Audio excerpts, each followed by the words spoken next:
crib, girl, show myself the way I am. I don't wanna be the same girl who entertain the games, smoke the chillin', I don't give a damn. I hope I could just be honest, find my inner goddess, be the kind of Cinderland. I might not be fully modest, but no, I fully promise I'll get up for the things I stand.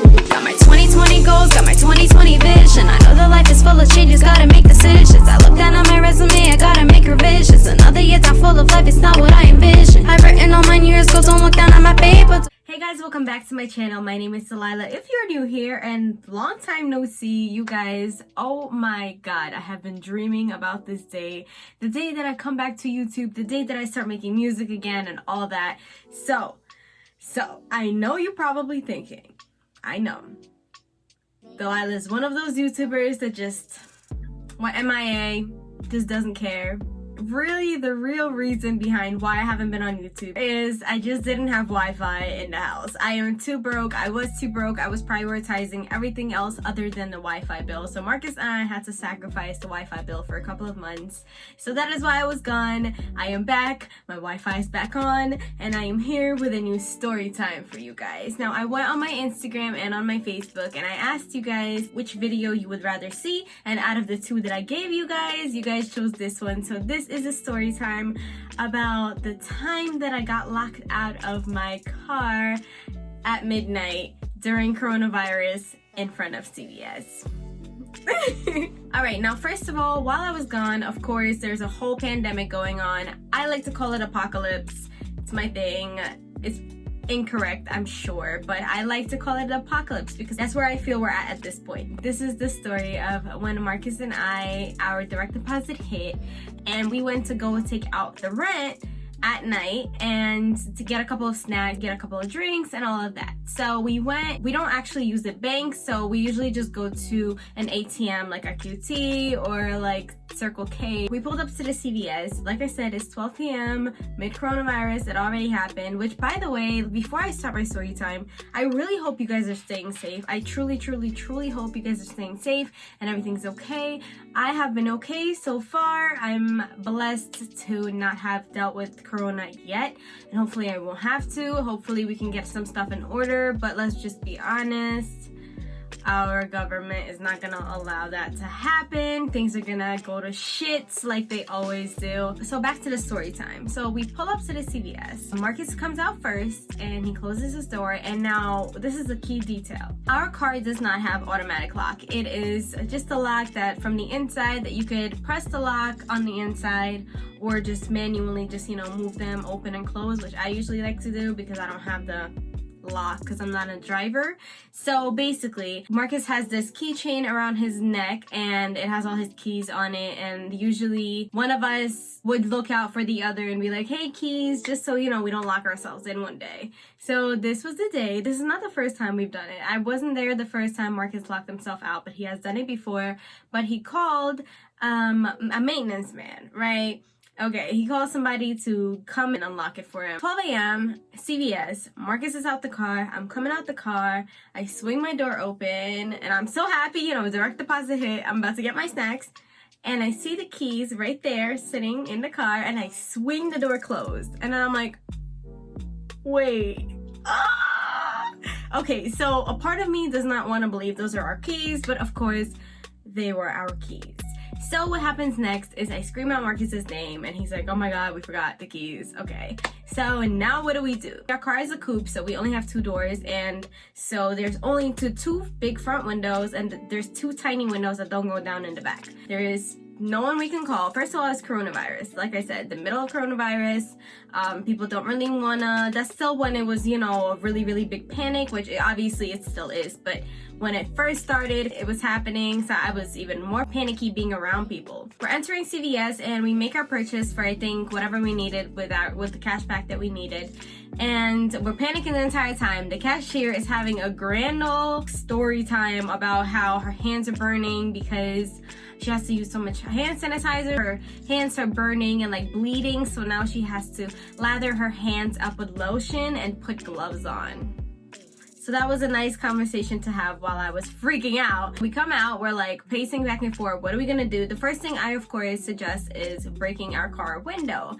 Now, Marcus doesn't want to do that, of course. He doesn't want to spend the money. So the first thing that he thinks of is we're gonna go get something like maybe hammer or something to like either bring the window down or break it. Mind you, it wasn't like it was like a rocky area around us. It was just a CVS parking lot, just garbage, clean, everything was fine. We go into CVS, we look around the whole store. I'm panicking. I'm zoning out at this point. I don't know how to help Marcus at this point because I'm freaking out already. And we find a pair of hair scissors, which is funny because I kept the hair scissors. What we were planning to do basically with them, or Marcus was planning, was to stick the hair scissors through the window and then like try to push it down and like kind of break it down. Not like break it, shatter it, but like push it down into the car door permanently, I guess, until you pull it back up. So we go into the store, we buy the scissors, which was a complete waste of money, by the way, because it didn't work, but I'm getting ahead of myself here. So we come out, and the next thing that happens is we get approached by a group of men. And the group of men, it was a mixture of younger, like our age, maybe a little younger, and older, like maybe 40s, 50s older. So it was already kind of creepy. It's the middle of the night, of course. The thing is that there was actually a lot of people coming in and out that CVS, and we were mostly embarrassed to be looking like we were breaking into a car. So we were kind of like really paranoid and really anxious about really breaking into our car. Younger men, he approaches, he asks for money, and Marcus is like, you know, I don't have anything. I'm trying to get into my car. And the dude is like, oh my God, really? Blah, blah, blah. What are you gonna do? He tries to help low-key, which by the way was very sus. Like it was a very sus thing because all these guys are looking at us, they're like looking at each other, kind of like it's a whole thing. They're obviously trying to get some kind of money, enough money to do something of their liking. So we're standing there, we're like, are we gonna get robbed? Which, by the way, let me just remind you guys, we were going to pick up our rent from there. So we had our rent in the car, in the wallet, sitting there, right there. And one more piece of key information, we didn't even have our phones on us because they were on the inside of the car, and neither did they have any service. So yeah, so the dude is like trying to help and it's not working, the window's not going down, so we're just like pacing back and forth, just standing there, have no idea what we're about to do. And Marcus starts walking around the CVS to try to find some kind of rock or something really heavy to try to break through our door, because for some reason we had really hard doors to like break through. And that's what the dude kept saying. He's just like, wow, you guys, like your windows are made out of like titanium or something. And he was just like making me laugh. He was being so ridiculous and it was so weird, such a weird aura coming from all of them that I was just laughing at that point. But I was also panicking, of course. Marcus finds this rock, and it's not like a big rock, you know, like where you're just like confident, where if you hit the window it'll break. No, it's like a little tiny rock like this. So you know that you'll probably have to take it and just like have to crack this window open, right? So it's even harder. And that was the only rock we found. That was the only one, guys, okay? So at this point, he's like, I don't know what to do. Like, I'm not trying to break my window. And I'm like, just break the fucking window. Just break it. I'm tired of standing here. We're looking mad sus. The security camera is facing right at us.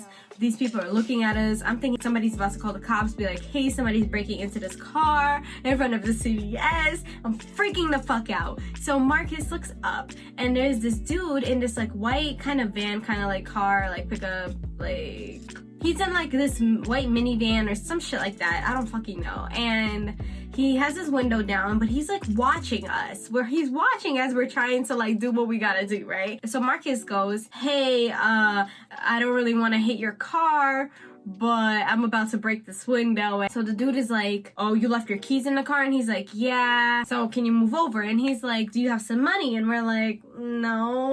Like, we don't got no money, bitch, it's all right. And then Marcus is like, no, I don't really have any money. And then something, and then he's like, whatever, we could give you 20 or whatever. So the dude comes out and he takes out a whole bag of tools, okay?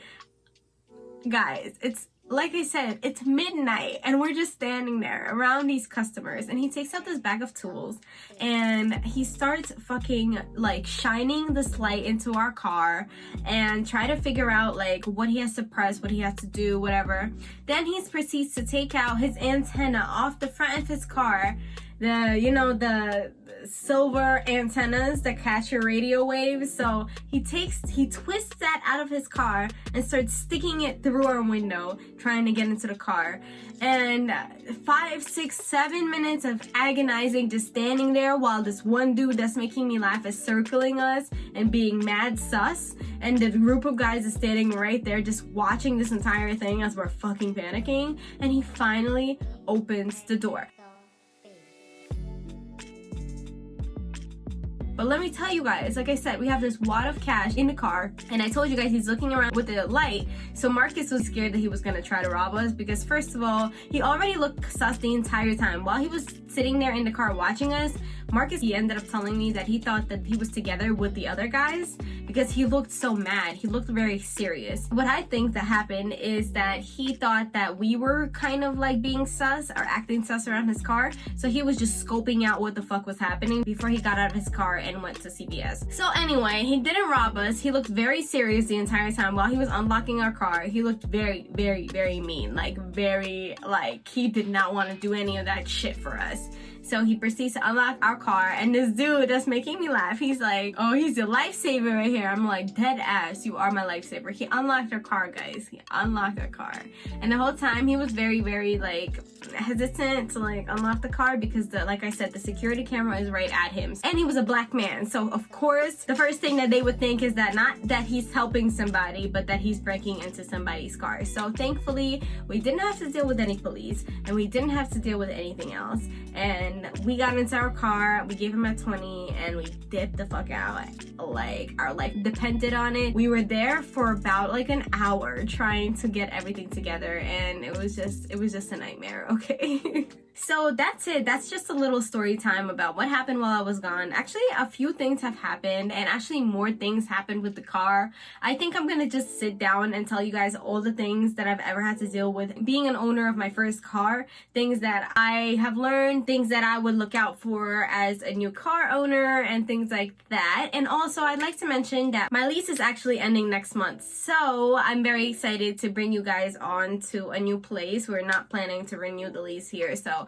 we're planning to move, and a bunch of new things are going to be happening. But what I really wanted to tell you guys is that I really, really, truly missed you. I thought about sitting down and doing these YouTube videos, but your girl also pawned her laptop. So the last video that I uploaded about my hair, simple, quick ways that I do my hair, I was uploading that from a library. And then Corona hit, and then the libraries closed. But yeah, I pulled my laptop, and it was just a mess. It was a couple of months of just, strictly writing lyrics. I'm not even gonna lie to you guys. What I did the entire time is watch Redbox movies and write lyrics, which also goes into my next point. New music is coming soon. There's actually a new song out right now on SoundCloud. It's called 2020. If you have not checked it out, I uploaded it on my 23rd birthday on April 1st, so happy belated birthday to me. It's Aries season, motherfuckers. New song called 2020. It's about my 2020 goals and my 2020 vision, so go check that out. The link will be in the description below. Comment down below how you have been doing for the past few months that I have been gone.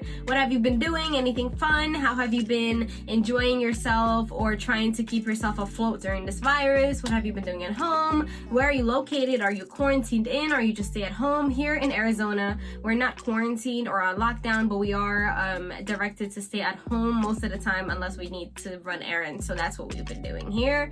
But also our cases are nearly not as high as other certain states in the US. So but that's basically all I wanted to tell you guys. I missed you guys so much. I will see you guys soon, very, very soon. I'm probably gonna just binge record and just binge upload because obviously we have a lot to catch up on, a lot to film, a lot to talk about, a lot to rant about. So I will see you guys in the next video. Check out my music down below. I really hope you guys are jamming to it because I got a lot of new shit coming your way. I hope you guys are doing great. Stay safe, stay healthy. I love you. Have a great day. And remember, here guys, later.